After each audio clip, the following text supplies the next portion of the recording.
السلام عليكم ورحمة الله وبركاته. ازيكم يا حبايبي؟ عاملين ايه؟ يا رب تكونوا بخير وصحة وسعادة دايما يا رب العالمين. النهاردة يوم جديد وفيديو جديد. بس قبل اي كلام نسمي الله ونصلي ونسلم على رسول الله صلى الله عليه وسلم. كومنت جميل منكم يسعدني ويفرحني يا حبايبي، واشتراك في القناة ولايك جميل منكم. طبعا الدعم الوحيد منكم ليا هو اللايك اللي هتحطوه لي على الفيديو. اشتراكات كتير كتير ولايكات كتير كتير. يلا بينا نشوف النهاردة هنعمل ايه. طبعا النهاردة احنا خرجنا بره المطبخ خالص، ما عملناش اي وصفات.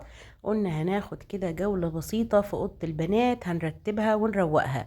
انا طبعا بناتي معوداهم على النظام والالتزام. فطبعا لما نزلت بنتي الجامعة الصبح ما كانش قدامها وقت خالص انها تروق مكانها، فانا قلت هدخل كده 5 دقايق هديها ترويقة بسيطة كده هون، وهرجع كل حاجة مكانها وهتبقى فل زي ما انتوا شايفين، ما فيهاش اي حاجة. طبعا لو انتي نصيحة مني انتي طبعا، البنات دي بالذات طبعا عايزة تتعود من صغرها على النظام والنظافة. لو عودتي بنتك على النظام والنظافة من صغرها هتكون دايما مرتبة ومنظمة في كل حاجة، في اوضتها، في مكانها، في نفسها، في اي حاجة تخصها هتكون منظمة.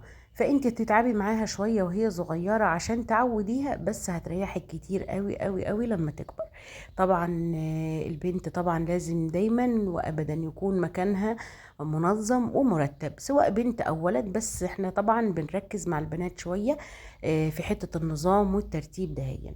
فاحب اقولك انك لازم دايما تعودي بناتك او اولادك على النظام والترتيب في كل حاجة.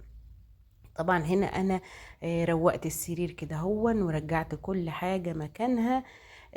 بحبكم في الله جدا حبايبي، اللي محطش اللايك ينزل يحط اللايك دلوقتي، وشاركوني ودعموني عشان انا بحبكم كتير كتير كتير، ونفسي اكون عيلة كده تكون معايا دايما في كل حاجة.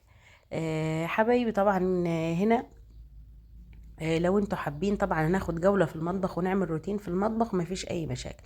انا هنا طبعا نقلت وشلت الكتب اللي هي كان مكان ما كانت بتذاكر فيها.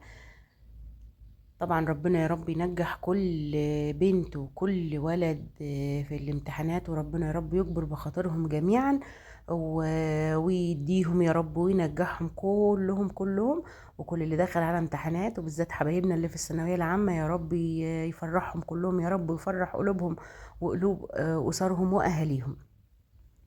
طبعا هنا انا رتبت الكتب ورجعت كل حاجة مكانها. دي طبعا عندي هنا التسريحة بتاعتهم. دي طبعا زي ما انتوا شايفين حاجة برضو بسيطة خالص، مفيش اي حاجة. هرجع كل حاجة مكانها. طبعا هم سايبين لي كل حاجة ما شاء الله عليهم، ربنا يحميهم يا رب ويحرسهم كده، ويخلي لكم اولادكم ويفرحكم بيهم. مش سايبين اي حاجة، منظمين. هي مجرد حاجات بسيطة انا هرفعها مكانها كده وهتبقى الدنيا زي الفل. حبيت النهاردة أشارككم الفيديو ده مش عشان أعمل روتين ولا أي حاجة طبعا. أنا حبيت إن أنا أتكلم معاكم شوية وأتقابل معاكم شوية، وأوصيكم إنكم تدعموني وتشتركوا في القناة، لأن أنا حابة المجال، وحابة يعني أكمل. فشجعوني ودعموني. بنعمل وصفات حلوة قوي على القناة، لو انتوا حابين تشاركونا وتشوفوا الوصفات بتاعتنا.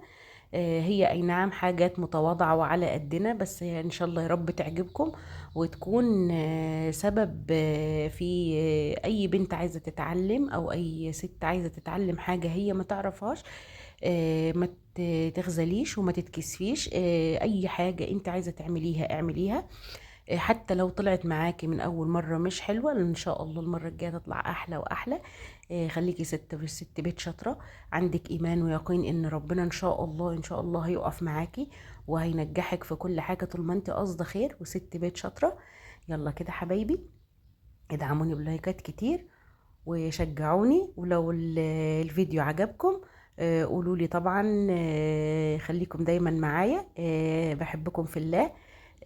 ادي روتين طبعا، والاوضه بعد ما نضفناها ما خدتش معانا حاجه اي حاجه ابدا، بس انا كنت حابه النهارده اتقابل معاكم عشان اقول لكم الكلمتين دول. يلا كده بحبكم في الله، والسلام عليكم ورحمة الله وبركاته. اوعوا تنسوا اللايك والاشتراك في القناة.